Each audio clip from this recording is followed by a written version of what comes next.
Salut les footeux, j'espère que vous allez bien. Aujourd'hui, pronostic sur le match inattendu, faut le dire, Leipzig-PSG. Oui, je porte un maillot de l'OM pour pronostiquer un match du PSG, mais ce serait moins intéressant si c'était pas le cas. D'un côté, on a une équipe du PSG qui atteint la demi-finale de la Ligue des Champions pour la deuxième fois de son histoire seulement, et qui espère toujours la gagner depuis l'époque QSI, depuis le début de l'ère QSI. Une équipe qui a sorti l'Atalanta Bergame, une équipe incroyable qui a fait une saison de ouf avec une attaque de fou, des joueurs vraiment pas mal et tout ça, et qui a fait un super retournement de situation. Là, je parle de Paris, qui a fait un super retournement de situation contre l'Atalanta en fin de match. Même si je supporte l'OM, faut dire que c'était quand même un beau retournement de situation et que voilà, c'était mérité, faut le dire. De l'autre côté, on a une équipe très surprenante de Leipzig, franchement, qui a sorti l'Atlético. Alors là, je m'y attendais pas du tout. Sur le score de 2-1 aussi, je crois. Alors le dernier but est un peu gag, hein, par contre, là, pour la défense de l'Atlético a été prêt à partir, mais franchement, Leipzig a mérité parce que j'ai regardé un peu le match. J'ai pas regardé entièrement, mais j'ai regardé un peu le match. J'ai regardé les rares sorties d'Upamecano que j'ai vues, elles ont été terribles. Il a fait un match de ouf. D'ailleurs, il a été élu homme du match. Il a muselé Diego Costa complètement. Joao Félix, il a apporté du piment, il a apporté un truc, mais bon, comme c'est une équipe de base qui est vachement défensive, bah, un génie offensif comme ça, il peut pas tout faire tout seul. Et il a failli le faire avec le PN obtenu et transformé. Mais il l'a pas fait. Au final, c'est le collectif bien huilé de Leipzig, qui a réussi à l'emporter. Donc je vais commencer par les points forts et les points faibles de Paris. Alors déjà, les points forts, hein, qui s'appellent Neymar et Mbappé, ça c'est les points forts. C'est des joueurs qui peuvent changer le cours d'un match quand ils sont en pleine forme. Et je pense que Mbappé sera titulaire, donc là, il va pouvoir changer le cours du match et il va pouvoir vraiment aider Paris à aller en finale pour la première fois de son histoire. Mais sinon, leur point fort, ils ont une bonne défense avec Marquinhos, Kimpembe. Bah, Thiago Silva, il est un peu frileux par contre, certains matchs, c'est qui tout double avec lui, c'est ça le problème. Enfin, moi j'ai l'impression, genre des fois, s'il commence à pleurer et tout ça, on sait que le match est foutu, ils vont se prendre des buts. Mais des fois, il est vraiment solide. Et puis, étant donné que c'est ses derniers matchs avec le PSG, c'est peut-être son dernier match avec le PSG, il va vouloir peut-être tout donner pour aller, euh, pour aller au bout, quoi. Sinon, bah, ils n'auront pas Navas. Et ça, c'est un gros point faible. Je pense pas qu'ils auront Navas. Di Maria fait son retour, mais. Enfin, normalement. Mais Navas, quand on voit les arrêts qu'il a fait contre l'Atalanta, il a sauvé le PSG à plusieurs reprises. Dans la compétition, puis dans ce match-là en particulier. Donc, s'ils l'ont pas et s'ils ont Rico dans les buts, ça va faire un petit point faible pour le PSG. Après, on a vu aussi un autre point fort. C'est leur état d'esprit du moment, ils sont vraiment très soudés, ils forment un groupe vraiment super, même Neymar, qui est super, comment dire, qui a des super relations avec ses coéquipiers, on l'a vu avec Choupo-Moting et tout ça. Super match de Choupo-Moting d'ailleurs, bravo à lui. Et, euh, et voilà, sinon, je vois pas autre chose. S'ils sont en forme, il y a de grandes chances qu'ils gagnent tout simplement. En plus, ils ont le mental. Enfin, ils ont plus l'habitude de jouer la Champions League que Leipzig. Et comme ils ont l'habitude de perdre, et de perdre de manière honteuse, faut le dire, bah du coup, ils auront encore plus envie de gagner. Et ça, pour moi, niveau mental, ça jouera à fond sur eux.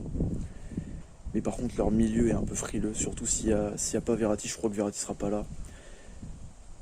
Gay, il est bon, mais pour moi, il a un petit côté N'Golo Kanté. Enfin, un petit. Mais je sais pas, il suffira pas. Puis si Marquinhos est au milieu, ça va pas être ouf, hein. Herrera, il a été nul au dernier match. Paredes, ça va, il peut être bon. Sarabia, il a pas été bon au dernier match, enfin moi je trouve. Donc voilà, leur milieu est frileux. Puis s'il y a une équipe en face qui fait beaucoup de pressing, comme l'Atalanta l'a fait, comme Leipzig l'a fait, ça va être très compliqué pour eux.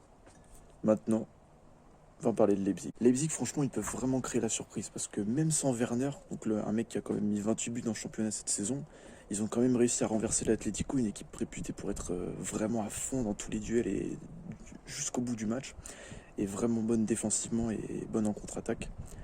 Et ils ont quand même réussi à résister à ça et à dompter ça grâce à leur coach, notamment Julian Nagelsmann, qui est un coach incroyable. Le mec, il a 33 ans, qualifier Leipzig donc pour la deuxième fois de son histoire en Ligue des Champions. Pour la deuxième fois de son histoire, le club il va en demi-finale, donc c'est vraiment pas rien. Ça veut dire, alors cette demi-finale elle est ouf parce que ça veut dire qu'il y a un club inédit donc qui va aller en finale. Donc un nouveau club entre guillemets, un club qui n'a jamais gagné la Champions League, qui va aller en finale et donc qui aura une chance de gagner cette Champions League. Donc à voir comment les autres quarts de finale et les autres demi-finales et l'autre demi-finale va se passer. Mais en attendant, c'est incroyable quand même de voir ça. Et donc Leipzig, c'est quand même une très grosse attaque. On l'a vu là contre l'Atlético, donc voilà, c'est pas une attaque comme celle de l'Atalanta, mais quand même, ça a été la troisième attaque de Bundesliga. Je crois qu'ils ont marqué 81 buts, un truc comme ça. Donc même sans Werner, ils ont quand même des options. On l'a vu avec Dani Olmo qui a marqué. Nkunku, qui je pense va avoir à cœur de faire un gros match contre son ancien club.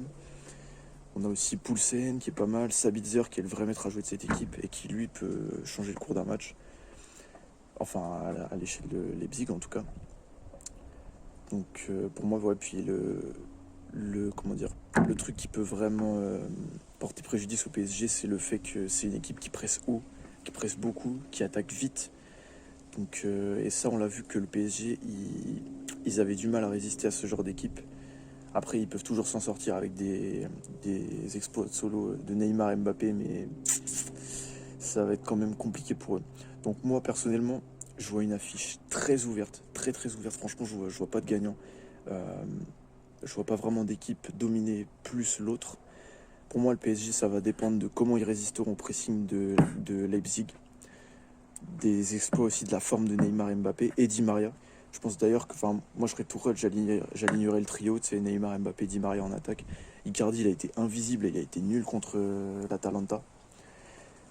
Donc, ouais, pour moi, une affiche très ouverte. Je pars sur un nul, genre un nul ou une victoire avec un but d'écart. 2 si Neymar et Mbappé sont en forme. Donc 3-1 pour Paris si Neymar et Mbappé sont on fire.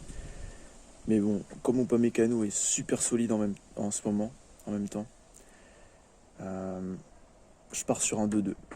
2-2 Leipzig PSG, c'est mon pronostic. Alors 2-2 donc jusqu'au prolong. Et prolong, je vois bien une des deux équipes l'emporter 3-2. Est-ce que ce sera Paris? Est-ce que ce sera Leipzig? Est-ce que mon score sera complètement faux? Est-ce que mon score sera exact? Je sais pas, l'avenir nous le dira. En attendant, dites-moi vos pronostics dans les commentaires. Si cette petite analyse, ce petit pronostic t'a plu, je t'invite à liker la vidéo juste en dessous, comme ça je saurai que ça t'a plu. Si tu veux aller plus loin, je t'invite à rejoindre le Kong de Foot en t'abonnant juste en dessous et à me suivre sur Instagram. Je suis plus actif sur Instagram si tu veux participer vraiment dans tous les pronostics. Je fais beaucoup de sondages sur Instagram, des sondages, des questions, des quiz, des pronostics et tout ça. Je vous interroge beaucoup, donc si tu veux participer aux interactions et devenir un vrai membre de Kong de Foot, je t'invite à me suivre sur Instagram. Sur ce, prends soin de toi et n'oublie pas, vivons le football ensemble. Allez, salut!